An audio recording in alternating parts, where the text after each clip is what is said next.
Hello all, welcome to the show. I'm Gus Gagliardi and this is Fire Code Tech. On Fire Code Tech, we interview fire protection professionals from all different careers and backgrounds in order to provide insight and a resource for those in the field. My goal is to help you become a more informed fire protection professional. Fire Code Tech has interviews with engineers and researchers, fire marshals, and insurance professionals, and highlights topics like codes and standards, engineering systems, professional development, and trending topics in the industry. So if you're someone who wants to know more about fire protection or the fascinating stories of those who are in the field, you're in the right place. Hello all. Welcome to episode 49 of Fire Code Tech. On this episode, we're speaking with Adam Walker. Adam is a career professional in kitchen fire suppression and has been with Johnson Controls for over 14 years. He's the global product manager for ANSUL and PYRO-CHEM for restaurant fire protection products. Adam sits on the technical committees for NFPA 17, NFPA 17A, and NFPA 96. That's Wet Chemical Extinguishing Systems, Dry Chemical Extinguishing Systems, and fire protection for commercial cooking operations. In this episode, we talk about everything kitchen fire suppression. Adam breaks into codes and standards, technical committee procedures, and also we talk about what is the cutting edge of kitchen fire suppression. We also bring it back to basics in this episode and speak to what are the different types of kitchen fire suppression systems and their actuation methods. Really enjoyed this episode. Adam is encyclopedic in his knowledge about kitchen fire suppression. If you want to help out the show, don't forget to subscribe and follow us on social media. Hit that like button if you're watching on YouTube. Let's get into the show. Adam, thank you so much for coming on the show. Welcome to Fire Code Tech. Yeah, hey Gus. Thanks for having me. Awesome. Well, I wanted to get started with you telling the listeners a little bit about your background and how you got into fire and life safety. Yeah, it started in high school.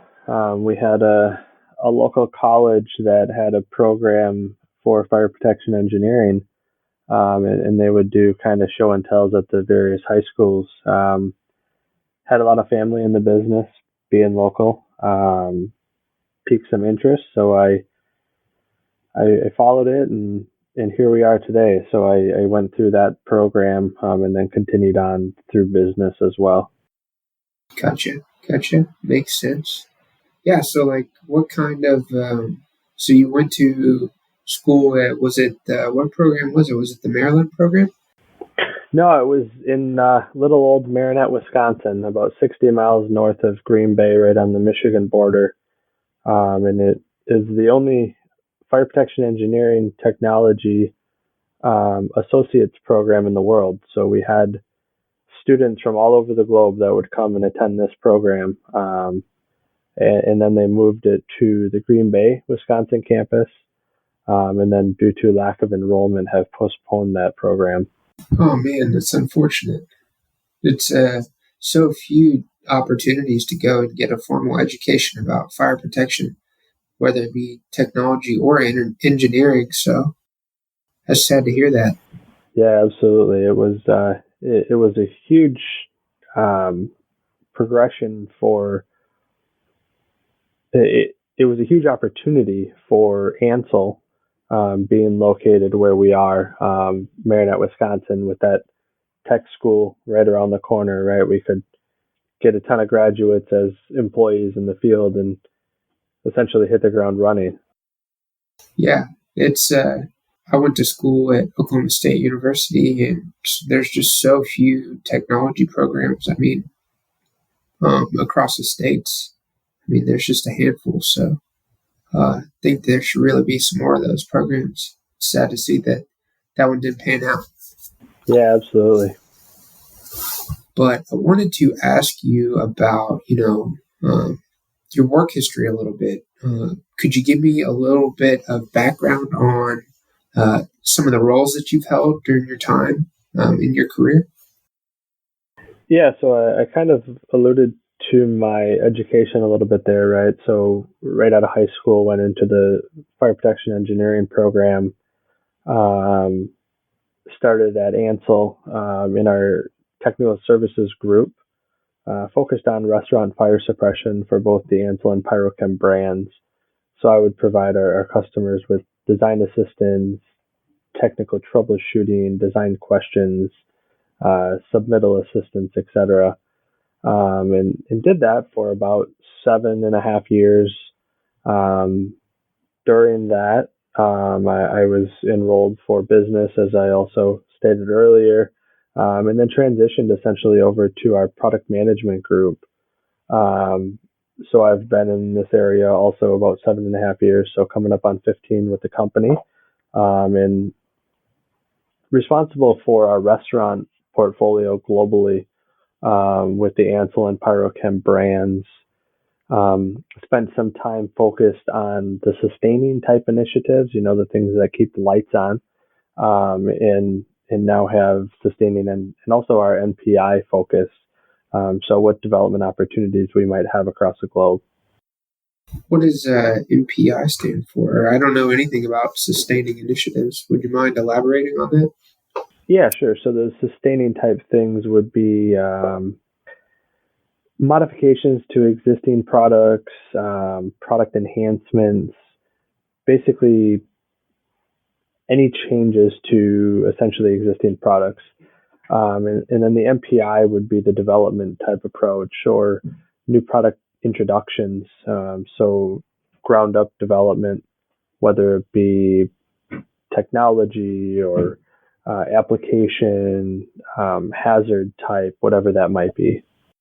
Interesting. So it seems like you've really seen the full circle of, technical solutions, business development, and kind of new product launch and research.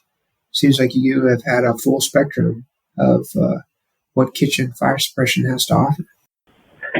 Yeah, it's been a good career path and progression so far. I've been able, like you said, been very fortunate to see many different sides of the business and understanding what our customers need and want, understanding what the business needs and wants are, and just driving solutions for all the above. Makes sense. Well, yeah, I feel like that's a great preface for our conversation on kitchen fire suppression, but for the listeners, I always like to start at just like the roots, the base elements of what system or technical topic we're talking about. So, yeah, I'd love to hear your thoughts on kind of the different types of kitchen suppression systems or, broad categories. Would you speak about these systems? Yeah, so as it relates to kitchen fire suppression and talking specifically around commercial applications, all about protection of the cooking hazards, so the appliance cooking surfaces, the duct and plenum area, so the filtration and then the exiting ductwork and any secondary filtration.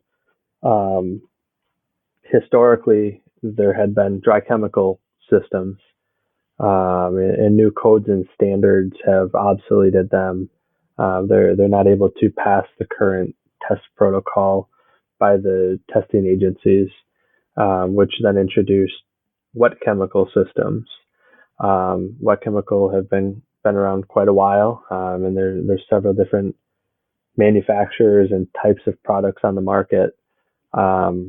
Couple high level would be a standard wet chemical system where you just have a set amount of agent and it's a one and done, right? It discharges what capacity of tank you have, and all of that goes through the UL protocols and extinguishes or suppresses the fire and then holds it out for a period of time. Another type of product would be a hybrid type system, which would be an agent followed up by water, essentially. So those are really the high level overarching types of systems. As we look at how those kind of break out into different approaches, many of the different products on the market have what's called hazard specific protection. Yeah, really what I wanted to ask in follow up, I appreciate that exposition on wet chem versus dry chem and kind of the broad types. But really what I wanted to ask before we kind of proceeded was what's the benefit of that hybrid system with that water in conjunction with that wet chemical agent. What do you see as advantages or considerations for that kind of system?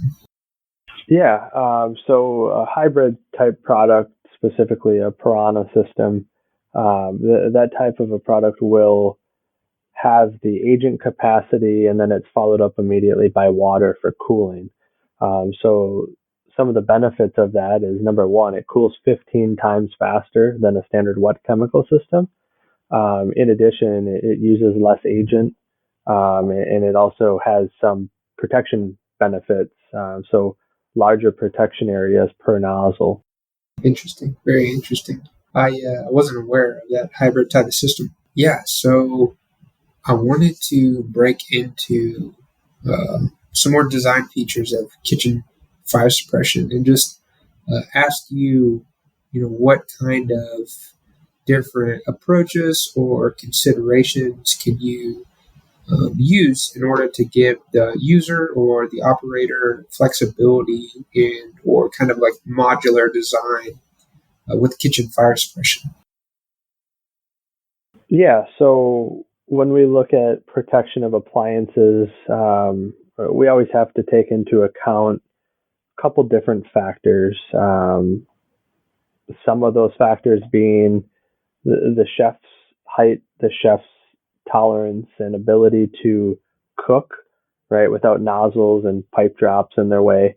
So typically you're looking to get your nozzles as high as you can, tucked up in the hood, out of the way of the chef.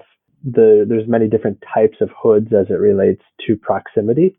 So some low profile hoods where your nozzles have to be lower to the hazard or closer to the hazard area. Some canopy type hoods that mount on the ceiling, or even ceiling ventilation, where the entire ceiling in the facility is ventilation equipment and filtration, where you want your nozzles to be as high as the ceiling height. So many different approaches as we look at that factor. And then something else that we offer is called overlapping protection. So overlapping protection has nozzles set at specific spacings, puts in certain criteria, right, as far as the hazard size that can be protected by that nozzle spacing. And it allows the appliances to be exchanged, moved around at any point. If they hire a different chef or the chef changes their preferences, the appliance lineup needs to shift, then they could not have to make nozzle shifts or changes if they had overlapping, because it's more of a blanket type approach and coverage where that whole area is covered. Yeah, that makes sense. I wanted to ask about, as far as like a trade coordination on the installation and or design of these systems. What all like engineering disciplines or like kind of utility connections are you looking for one of these kitchen suppression hoods? It seems like definitely you'd be working with mechanicals and electricals to get it powered, and fire protection to wire up the fire alarm. But yeah, I'd like to hear about what all you view as design considerations when looking at a space programmatically for implementing a hood. Yeah, so when a hood is installed and fire suppression is needed, and or at the time of hood installation, when they're looking to connect the fire system or install a fire system, it's essentially all the same trades, no matter what the fire system or product is, and no matter what they're protecting or connecting to. It's just where those things are specifically connected. So you walk into a commercial kitchen, you're going to have codes that require you to have fuel shutdown. So whether it be electric or gas, you're going to have that fuel shutdown. You're going to have energy shutdown for heating elements, electricity. Some jurisdictions require lights in the hood to be shut down, fans to turn on or shut off, depending if it's makeup air or exhaust. So when we look at trades associated to that, you're going to have typically a plumber if you're having a mechanical or an electrical gas valve installed. So if you have gas fueled appliances, you're going to have that approach. You're going to have an electrician, depending if the system needs electricity to operate or if there's just electrical shutdown, triggering of electronics, whatever that might be. And then you may also need a low voltage alarm technician if you're landing wires on a building management system, fire alarm control panel, or anything of such. So those are really the high level trades that you're going to need for installing a fire system. Awesome. Yeah, I appreciate that. I wanted to ask you, I read an interesting article, and I'll drop a link to it down in the show notes for people to go read if they would like, but about that you wrote about how COVID has impacted kitchen fire suppression design. And I really wanted to hear from you, how have you seen COVID change what we're seeing in kitchen fire suppression? And also, what I thought was really interesting, that was kind of like broader than COVID, was operations like Uber Eats and DoorDash and these type of things, these quote unquote ghost kitchens. So yeah, I'd love to hear about what you're seeing in that regard. Yeah, so COVID impact, it accelerated a lot of things. It changed a lot of things. It just shifted some topics, right? And one of those being ghost kitchens specifically. So the application where you have a large facility and you might have 40 different hood systems or kitchens inside of that facility, and you have 40 different restaurants under that roof, right? Each of the 40 different kitchen systems has a different restaurant. And the value of that is you can go pick up food from multiple different restaurants without having to stop at all of them. Or an Uber Eats can go there and pick up food, right, and deliver it to various residents, depending on what they want to eat. On the other side, the chains or the mom and pop or whatever the restaurant under that roof is doesn't have to have a brick and mortar store and the costs associated to such. So those were around pre-COVID, but COVID absolutely accelerated the growth and use of them. So as we worked through COVID and still are in many cases, people are resistant to go out and eat. They don't want to be around others as much. I think some of that's opening up now, but we're still seeing it. And I don't think it's going to go away. People have seen the value of not having to spend time on cooking and not having to spend time on eating out by sitting down at a restaurant. They can have the value of both by just picking up food or having it delivered. So that's definitely a shift and being accelerated by COVID. Another one being food trucks. A lot of food trucks were around prior, but again, accelerated through COVID. People are able to just stop and grab a bite to eat outside, not having to go inside where potential exposure is more likely to occur or whatever that might be. But they tend to feel more comfortable outside in an open air atmosphere.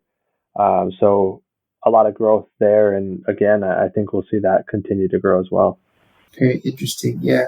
I guess I never thought about the idea of having so many different operations under one roof. That's a very interesting concept. I was really just thinking of how Uber Eats and DoorDash kind of changed that equation of the eating experience. But yeah, there's some good points you bring up about Uber Eats and food trucks kind of changing the landscape of, in COVID, changing the landscape of the eating experience and also the fire and life safety hazard. So I wanted to talk to you about, it seems like it's a commonly misattributed or misdesigned factor for kitchen fire suppression systems. But would you speak about the difference between Class 1 and Class 2 hoods? Because I've commonly seen them miscategorized or misapplied. Yeah, type 1 hoods, really specific to grease type applications, grease laden vapors, many appliances that are going to be creating those things. And type 2 really designed for extraction of heat and steam. So, what's the difference is why is it so important that you use the appropriate hood for the application? Construction, design requirements, design criteria, so thickness of the stainless steel, welded tube construction, ventilation, so filters and ducting, etc. All of those are specific criteria and requirements on the applicable type of hood. So when you have a type 1 grease producing type hood, you're going to also have fire suppression in that. Type 2 hoods typically do not. However, some cases, authorities want to see it if they have some steam or heat producing appliances that they're going to be cooking in, but are not necessarily a range or a fryer. I see. Yeah, it's commonly when you're working on kitchen design, and it's the owner maybe wanted to argue it's more of a residential type application, but yeah, I've seen that as a common point of confusion, or just an education piece for the owner a lot of times. So I appreciate you speaking on that. Yeah, I always love talking about the codes and standards associated with the different fire and life safety topics. Would you give an overview of what kind of codes and standards there are on kitchen fire suppression? Yeah, there's a couple that are applicable, and it's all regional based. So speaking specifically for the U.S. environment, we have NFPA 96, which is the standard for ventilation control and fire protection of commercial cooking operations. That standard is really focused on the ventilation aspect of the system, the hood construction, hood installation requirements, stuff like that. But there is a chapter in there that's focused on fire suppression. And then if we look at the actual fire suppression standard, we have NFPA 17A, which is the standard for wet chemical extinguishing systems. And that standard is really going to provide a lot of insight on requirements of the system. You have to have manual automatic activation, simultaneous operation, stuff like that.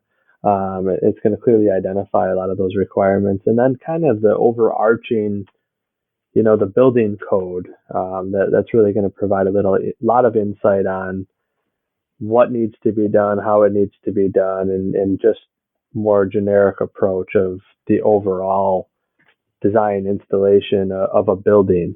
Yeah, it seems like I'm not as well versed in NFPA. You said 96, but 17A seems like has big impact on these systems and their components for commercial cooking operations. And I understand that you have some involvement with the standards production process. I would be interested in hearing about that.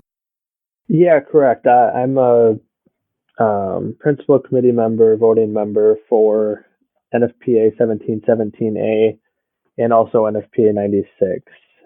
So sit on those committees. We take the public input, vote on it as a committee to incorporate it in the standard or not, why we should, why we shouldn't, and just common sense and data-driven decisions on what's good, what changes are needed for the industry, as we look at different things that might occur throughout the cycle process, things that we might need to include in the body of the standard that's not there before, but makes sense from a life safety standpoint. those are things that we evaluate and talk about and vote on. That makes sense. How long have you been involved in the committee process? I've been involved in the process. Initially started as a sideline attendee, just a guest in the room. Then that went into becoming an alternate on a couple of the standards, and then became principal on essentially both of them. And over the duration, probably about 8 to 9 years in total. Wow, nice. What it seems like on standards progression, depending on how detailed the standard is, there can be, seems like, huge progression year to year, or kind of tweaks and changes and clarifications on some years. But yeah, what kind of changes have you seen during your time on the committee? You're right. It varies year by year. Typically, it's a 3 to 4 year cycle between start of the cycle and completion of the edition. And through those cycles, we've seen like the evolution of food trucks, how we need to incorporate specific things. There was the terrible propane explosion, which prompted some additional safety clauses to be added in and some more sections. And then on 17A, where it's a wet chemical standard, wet chemical as a whole, right? Not just restaurant fire suppression. So then we look at different types of wet chemical suppression across different categories, whether it be vehicle fire suppression. So we look at incorporating those types of hazards into the standard as well. So it seems like, looking at data from organizations like NFPA, kitchens are, a really common place for fire to start. Like, how does that impact? It seems like you have a pretty broad perspective for the nature of the hazard in these kind of occupancies in different spaces. So, how does that impact the design and the considerations for these facilities that you're working in?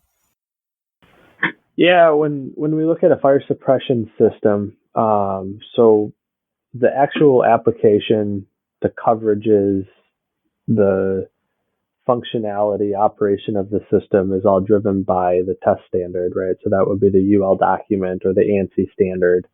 UL 300 is the restaurant test standard. And all of that is going to dictate on how and what you need to test. So that's assuring that the system is going to work.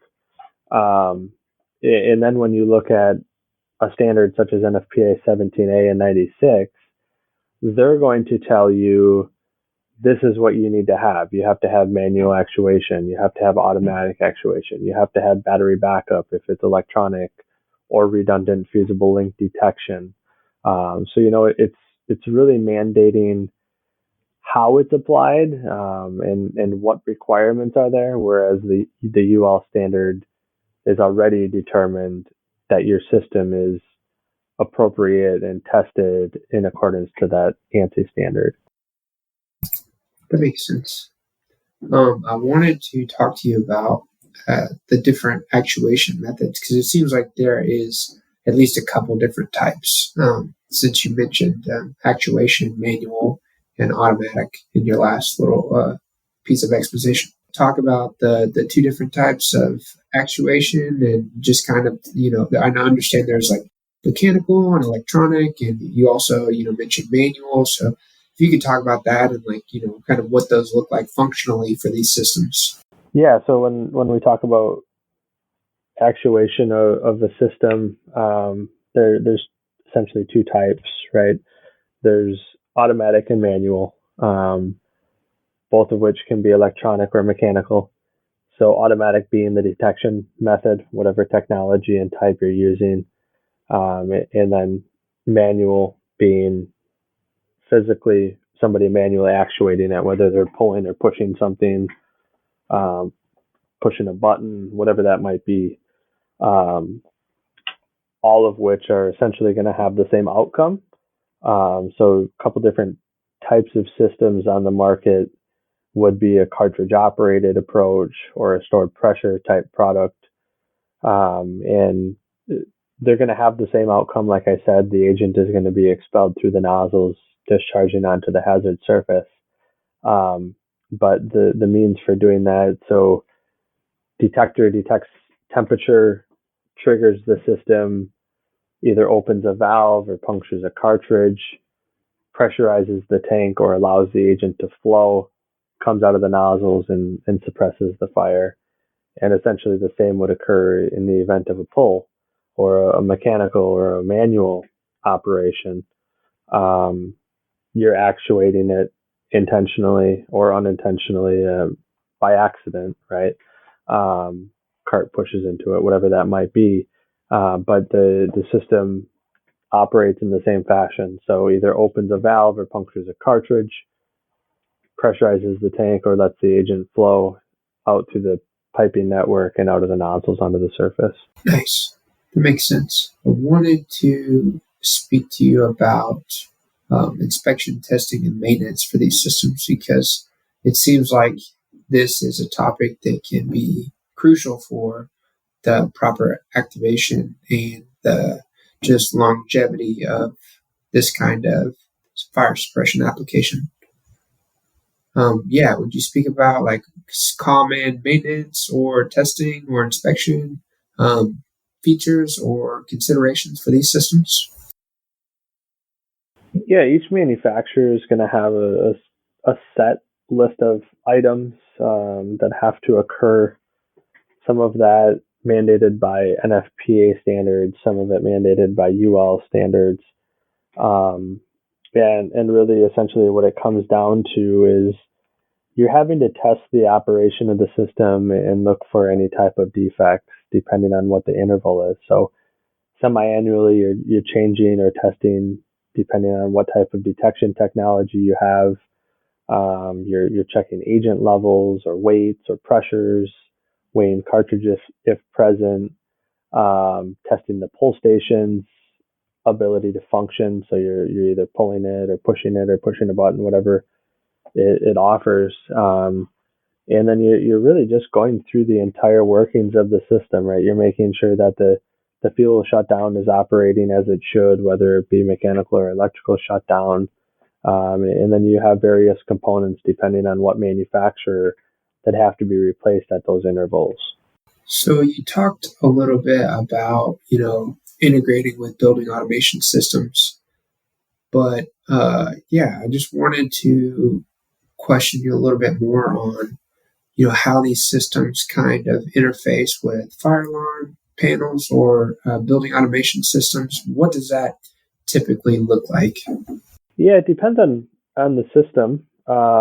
Generally speaking, there's a contact closure device in the system that has the ability to send a signal of some type to a fire alarm control panel or a building control panel. One type of a technology development is the ANSUL Red product that has the ability to incorporate up to 16 different hazard zones back to one centralized display unit. So you have a real-time status of all the different hazards, if there's a trouble, if there's an alarm, if there's a discharge, a supervisory, whatever that might be, back to that centralized location, and also has the ability to connect to these building fire alarm panels. So if you have a building fire alarm panel that's monitoring the entire facility, you can also tap into that as well. Nice. Yeah, that sounds like a very interesting system type with, kind of zone detection. I wanted to ask you, what kind of technology or features can give owners some additional options for asset protection? Yeah, I just touched on it briefly. So our new product, the ANSUL Red, stands for Restaurant Electric Detection, is front of its game as far as ability for scalability, real-time alerts. So giving those end users, owner operators, a sense of security, knowing that their system is up and running, know that everything is working properly, identifies those critical maintenance intervals that we just talked about. It gives alerts, hey, this is coming due for maintenance, get this prepared, etc., so that they can plan for an upcoming type maintenance. Technologies being able to react to fire, whether it be quicker, whether it be different types of hazards or multiple hazards, all back into the same single system. Interesting. Yeah, that definitely sounds like a more smart, Internet of Things approach to kitchen fire suppression. I haven't had a chance to see, how new is this product? It seems like it's pretty cutting edge. Yeah, it's been on the market for about 2 years now. Okay, so pretty new. Cool. Well, what kind of, if you want to give an owner some different thresholds of protection or tiers of delivery, what are the kind of different options in a system that you see as an escalation of protection, or how would you articulate different protection approaches, or how would you take a client from the Cadillac option? So it sounds like this smart technology and the zones of detection and suppression is kind of high end, but yeah, I'd be interested in hearing how you would go through that process. Yeah, it's a lot in understanding what the end user or owner operator is looking for. So when we look at a red approach, that it can be used for a single hood application, or it can be used for a 16 hood application.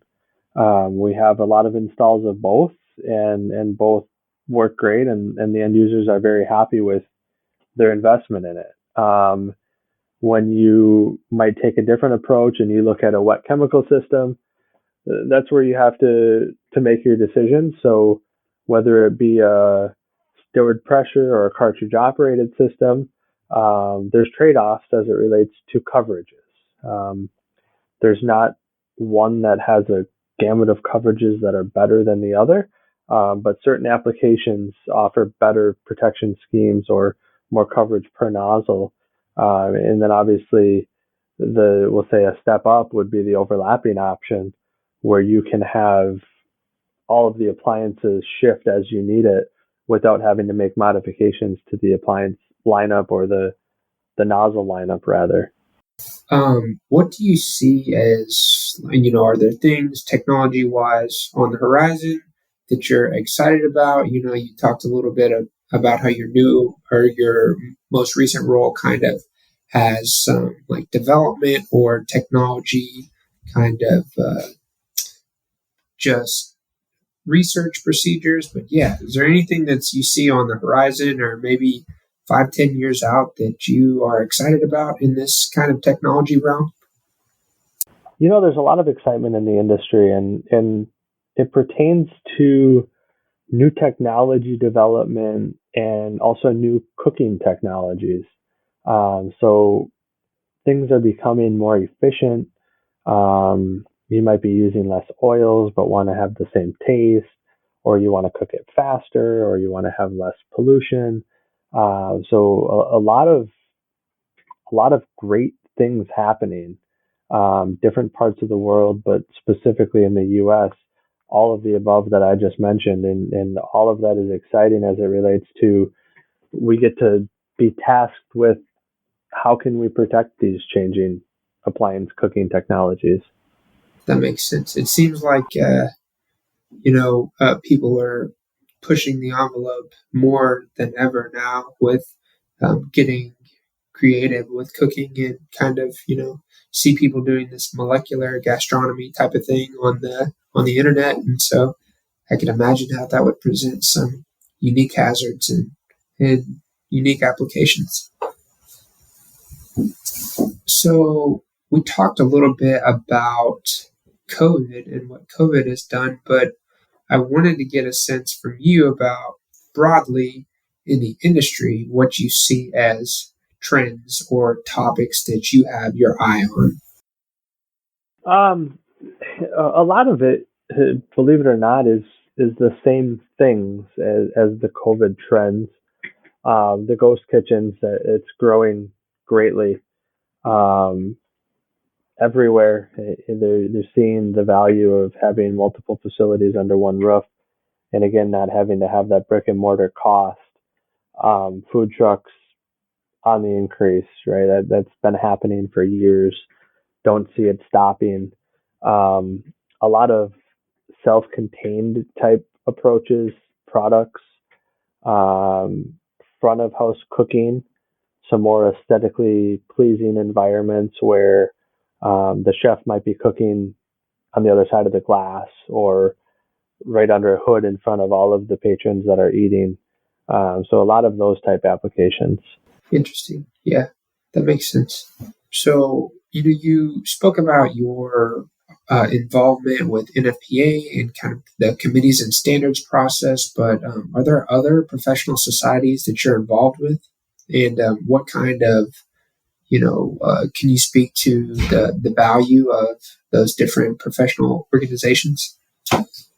I'm also certified through NICET, National Institute of Certification Engineering Technologies, and there's various categories under them: fire alarm, special hazards, sprinklers, and there's a lot of merit to that as it relates to ensuring that the installing person or persons meet certain criteria, have been trained on different products, and just to make sure that the installation is going to go in accordance with whatever codes or whatever mandates there are, alongside of all manufacturers' requirements.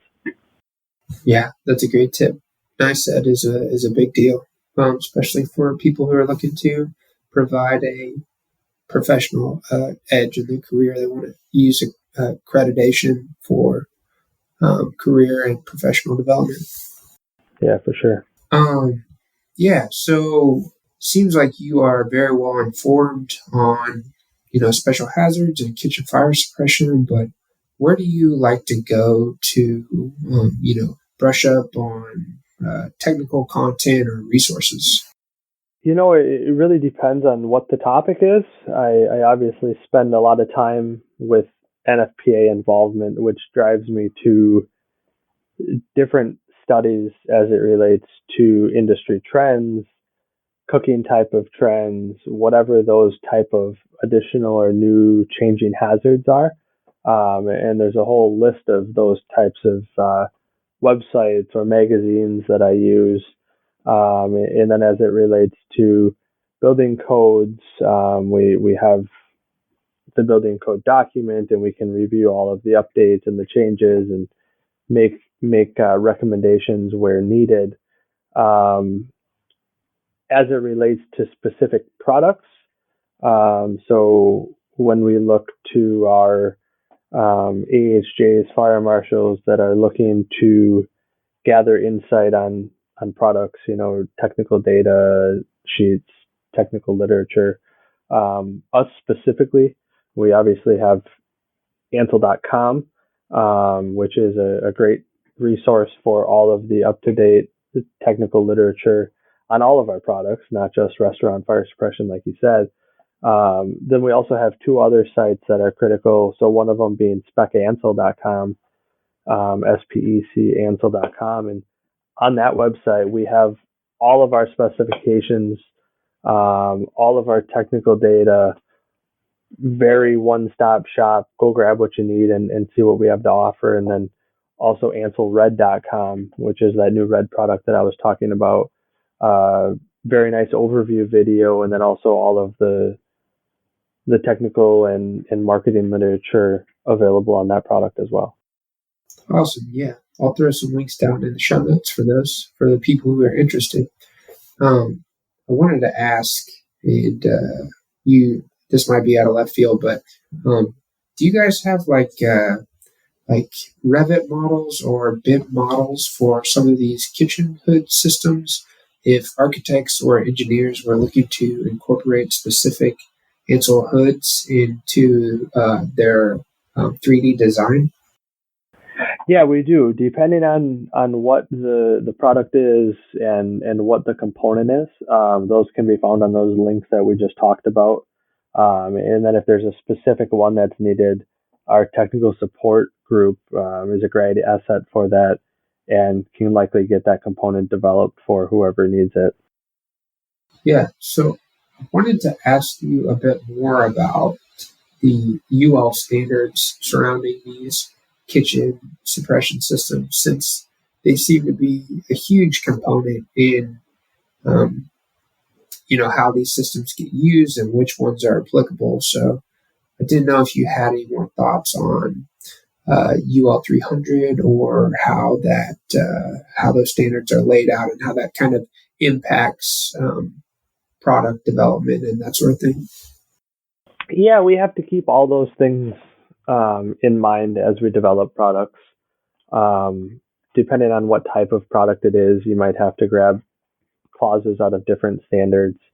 UL 300 specifically focuses on restaurant fire suppression and the testing protocol around suppressing the fire on the cooking appliances. So it's going to tell you what type of appliance needs to be used, how you light the fire, heat up rates, cool down rates, hold out time, etc., grease loading, whatever that might be.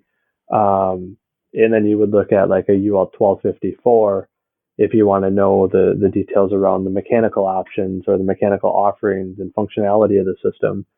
So how many times you have to cycle the system, how many times you have to make sure it operates, whatever other criteria mechanical wise would be in that standard.